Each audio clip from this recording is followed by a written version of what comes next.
Hey, thanks to a generous donation, I was able to get the Dynasty Warriors 9 Season Pass. The Koei Tecmo social media rep, he said that Japan needs to send them the codes, and it didn't seem like it was a priority, so I just went ahead and thanks to the donation I was able to get it.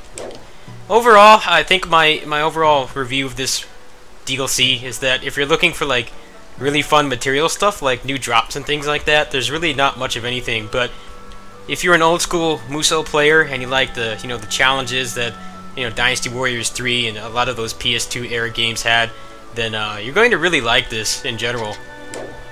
Now, in terms of the material stuff that you can get, you can change the appearance of your Hideaway, which is nice if you're into the customization stuff. I'm personally not really into that much, but the option is there. One of these accessories or items for the Hideaway lets you get fish at certain intervals. The same thing with plant-based items. You can put a horse in the stable and develop it. I mean, with the method that I found thanks to Pongtan, I don't really see why you would need to do this, but the option is there. You can also change the weather, which I guess is just kind of a nice little vanity thing. It doesn't really seem like it has much use. And then in cooking, there are a bunch of new recipes that you can only cook this way. Like you can see a lot of these, I don't know if they actually increase the amount of stats that are raised compared to the generic ones that are up here. But they do seem to have a longer duration. So I'm going to go ahead and go with the attack one right now.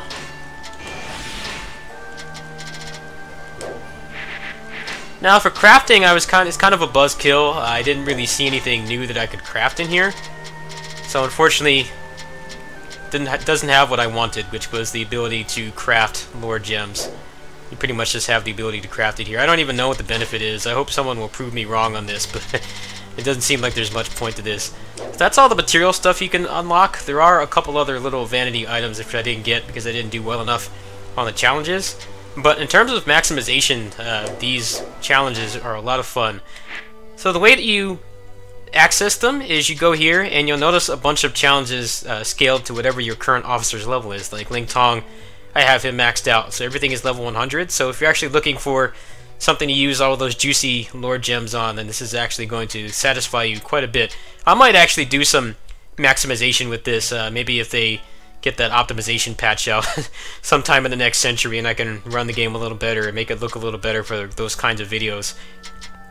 Unfortunately, the officers don't drop anything, so if you're after lore gems and stuff, unfortunately they won't drop here. Everything that drops is basically just like little small things.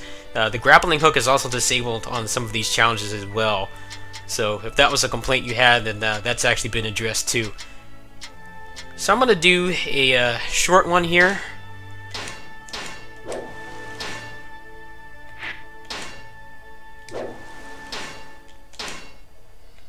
I hate how sometimes the fast travel just doesn't work. There we go.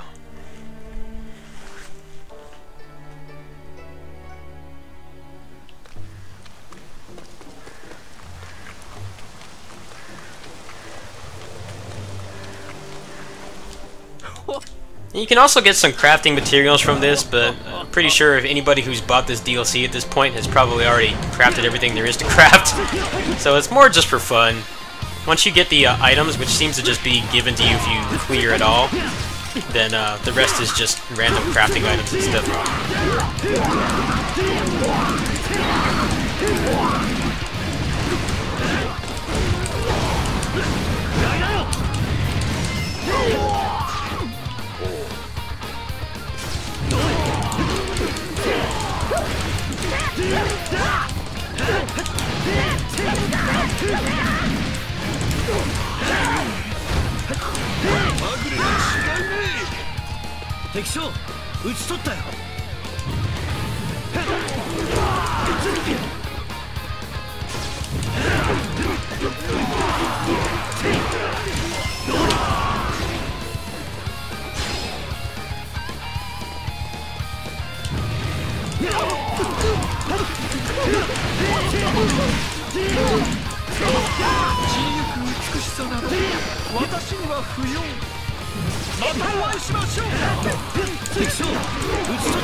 So I'm kind of disappointed that a lot of the Hideaway stuff doesn't really change the game that much, but they are little nice, vanity things that you can do.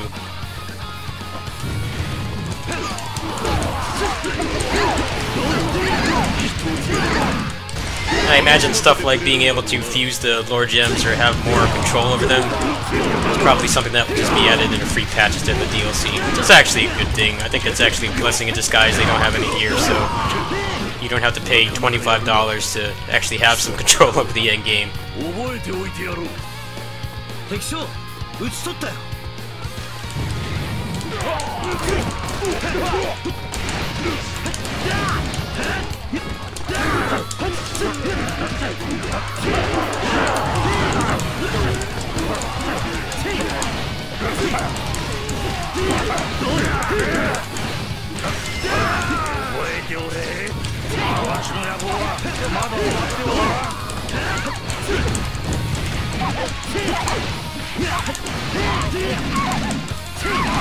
I couldn't find any information about this DLC at all. I didn't even know it came out until I saw some people talking about it on like GameFAQs.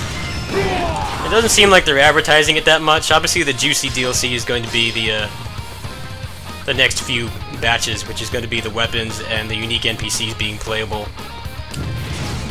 But still, I think this is a lot of fun. I think this is what the game was missing, just having an end game and some old school challenge modes to mess around with. I actually really like that they have that in the game.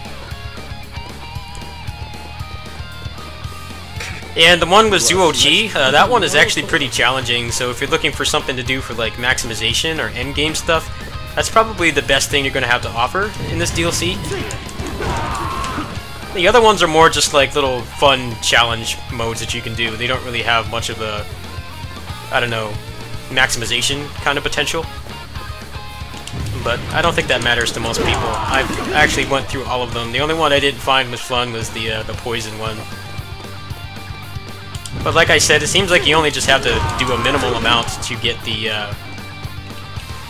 like the new items for the Hideaway, so they don't make you work too hard for those. It's mostly getting the extra crafting items that takes more effort. Which is also a blessing in disguise, because who wants to grind forever to get the, the actual material part of this DLC, which is the Hideaway stuff.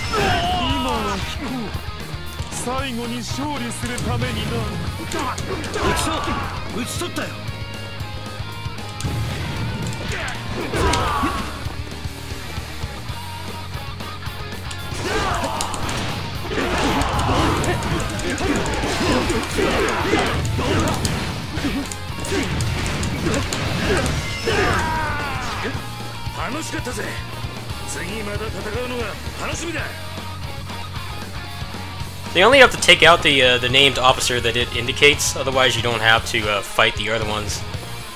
So if you're truly trying to speedrun this, that would be the way to do it.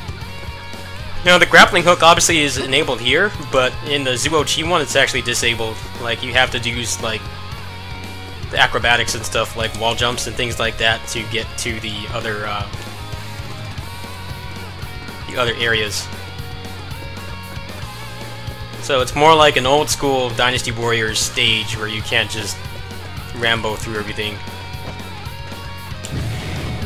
I think it's a nice change of pace. I think that the rewards for doing it could be a lot better, but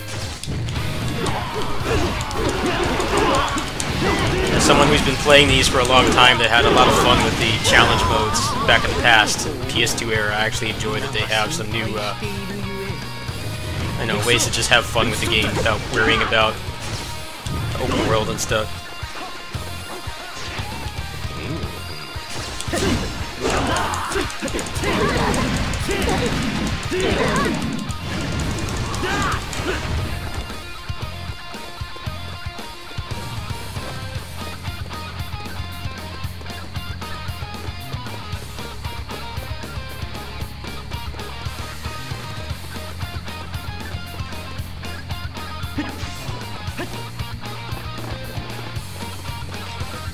Obviously, I don't have a route for doing this. This is only my second time doing it, so you'll have to forgive me. But I just wanted to show a little bit of the DLC. It would take too long to go through all of it, but I'll probably do the rest of it maybe throughout the week or something.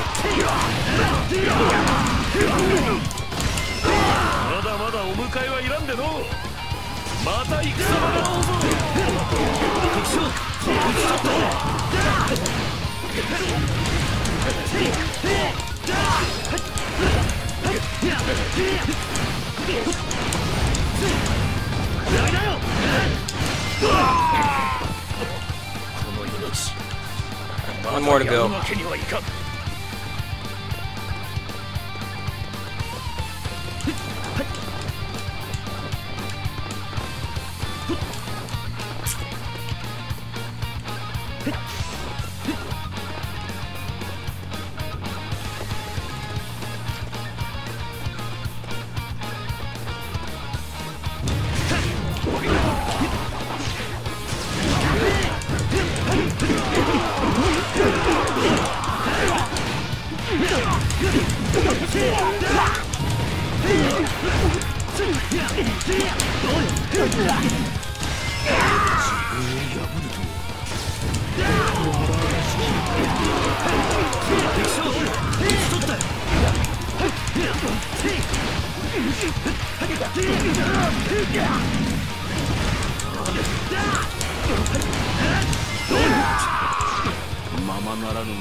Alright, so I don't know how great this one is for maximization. The Zuo-Chi one is probably going to be the best one for that if you want to truly test your skills and your build, but I like this one too.